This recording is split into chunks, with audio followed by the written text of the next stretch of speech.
If you followed me for any period of time, you know that my relationship with my mother was not good. It was toxic, to say the least.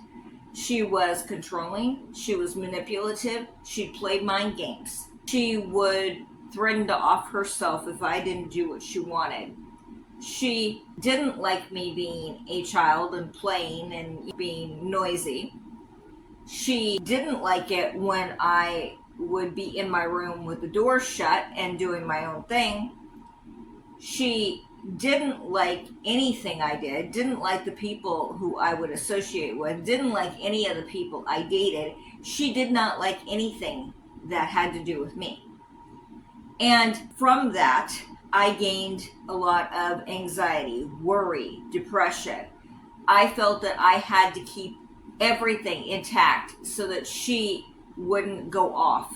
But it left me an emotional wreck. I had to learn afterwards how to be an adult. I had to learn how to actually regulate my emotions. I had to actually learn how to guard my peace.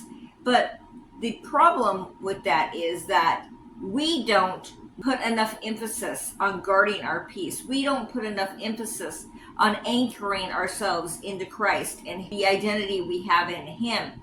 We think that our peace is determined by our circumstances, and our peace is not determined by our circumstances.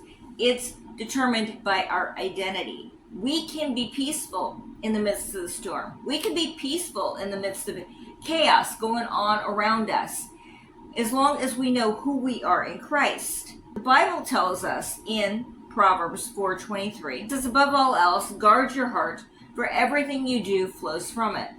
What does that mean?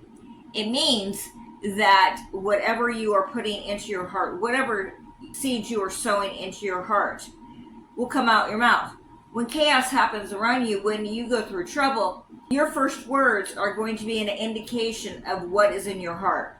So if you are sowing seeds of doubt, if you are watching things on television, watching the news 24/7, you're watching videos on YouTube that are about conspiracy theories and things that are negative, you're reading the news all the time, you're hanging around people who are negative, they're toxic, they're always talking about conspiracy theories, they're always talking about what's wrong with the government, always talking about what's going wrong in this world and don't do anything about it. They're not making a difference.